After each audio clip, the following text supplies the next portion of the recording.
The ISIS campaign of terror, murder, and conquest has been well documented. But the group has also used its particular interpretation of Islam to justify the destruction of historical treasures in what's known as the Fertile Crescent, the area in Mesopotamia between the Tigris and Euphrates rivers, where the earliest recorded civilizations began. From the ancient ruins of Nimrud in northern Iraq, special correspondent Marcia Biggs reports. It's part of our ongoing coverage of Culture at Risk. The road to the cradle of civilization is finally accessible. We're making our way there to see what's left of a 3,000-year-old city after only 2.5 years under ISIS. With us, two archaeologists, Layla Saleh, originally from nearby Mosul, and Tobin Hartnell, an Australian teaching at a local Kurdish university. It takes us 4 hours to travel the roughly 35 miles through checkpoint after checkpoint, controlled by Kurdish Peshmerga and Iraqi Shia militias. Sheikh Khalid al-Sabi al-Jabouri commands the Shia militia controlling the area. He grew up in this village and treasures memories of picnics at Nimrud and the buses full of tourists. For us in this village, Nimrud is one of the first things we saw when we were born. This ancient city and its antiques, it's a part of our life. Nimrud is the ancient city known as Kala in the Bible, capital of the Assyrian Empire. Known for its famous Lamassu, winged bulls guarding the gates of the palace, it was destroyed in the 7th century BC. Its ruins buried in time, archaeologists unearthed it 2,500 years later. When the Islamic State captured parts of northern Iraq in 2014, it declared war on the ruins of Nimrud, releasing this video of ISIS militants taking sledgehammers to the ancient site, drilling holes in its carvings, and finally blowing the entire place up. تعالى في دولة الإسلام بإزالة وتحطيم كل ند كان يعبد من دون الله في غابر الأيام. When ISIS took the town, they also destroyed Sheikh Khalid's home and killed 40 of his family members, including 2 brothers. But he says he rarely cried until he saw this ISIS video. I lost something priceless. My sorrow lies in the fact that we lost something that we were so proud of when tourists came to our country. The pride we felt for them and our civilization, what our forefathers made for our country, is a subject that's part of our soul. When the Saddam regime fell in 2003, we and our clans protected those monuments because there was no central Iraqi government. We were able to protect the palace from looting, but ISIS did something we were not expecting.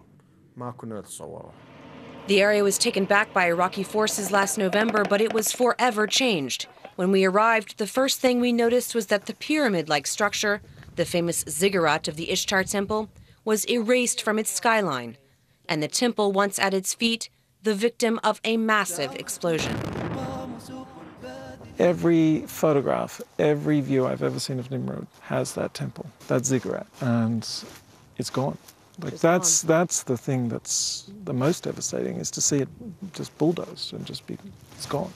Like the iconic image of Nimrud is with the ziggurat. For Tobin Hartnell, this was an experience he'd waited for. He studied Assyria and its ancient capital for 15 years, yet he had never seen it. He took a job teaching at the American University of Iraq in 2014 and was just about to move his family when ISIS swept through the region. We got basically the email or a call, in my case an email, saying, well, you don't have to accept the job because ISIS has just taken Mosul. My wife and I, we talked about it. We're going, because as archaeologists, this is where the work needs to be. And how does it feel to be walking down these steps for the first time? I mean, it's bittersweet. This is an incredible site that I've been looking forward to going to for over 20 years. And look at it. We're walking over rubble. The destruction that ISIS has left has turned one of the most magnificent palaces of Assyria into a disaster zone. The gates of the famous Northwest Palace, once the home of magnificent winged bulls, reduced to rubble, its walls bare.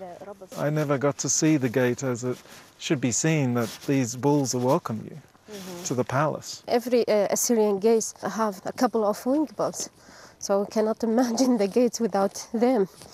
It wasn't Layla Saleh's first time here. She was 14 years old when she first visited Nimrud. To be honest with you, at that time, we didn't care about historical things or ancient or civilization things. We just would like to escape out of school. But I can remember the huge figure of Limassol in the facade of that palace. But this was a happy place for you to come with friends and family. It's a very happy and a wonderful or amazing place for us. Saleh's from nearby Mosul, much of it still controlled by ISIS. She fled in 2014 with only a handbag. She was the curator for the Mosul Museum, which ISIS was seen destroying in these videos. Yet even with the widespread damage, both she and Hartnell say there is still hope for Nimrud. I thought that we lost everything, as you see in the video. But after visit Nimrud, yeah, there are some positive signs for us. You see the wings of the bull here. One source of hope, large chunks of the rubble still exist, which makes restoration easier. And several of the original Limassol bulls excavated in the 19th century have been living for decades in museums in London and New York. While the displaying of Iraq's antiquities abroad may have been controversial, for the man whose childhood was spent among the ruins, this actually provides some comfort. Maybe we Iraqis felt hurt when we saw our monuments displayed outside Iraq. We get hurt because it's our civilization. But when ISIS occupied the city, I felt relieved that Nimrud monuments had been transported outside Iraq and remained protected. And we are proud of them wherever they are. And after over 100 years of excavation, Hartnell says less than a quarter of the ancient city was actually unearthed. There's still 1,000, 2,000 years of history underneath that palace. The whole city is waiting to be discovered. But in some ways, this being raised will allow archaeologists to see what's underneath. If, when we're doing our cleanup and restoration, we take some more time to dig down, we will find many more discoveries from what happened before the empire, what happened in the 10th, the 11th, 12th centuries, which are also great periods in Mesopotamian history, and yet we know almost nothing. For Hartnell, amidst the sobering reality of finally checking Nimrud off his bucket list, comfort in determining what needs to be done. You have to be there, see the destruction, to start to formulate a plan. Archaeologists need to be on the ground. So I won't say a dream come true, but it was on my dream list before it was destroyed, and for very good reason. This is a fantastic place, and I think it will be again. As the sun sets on Nimrud, it's a promise that a new day will come. For the PBS NewsHour, I'm Marcia Biggs in Nimrud, northern Iraq.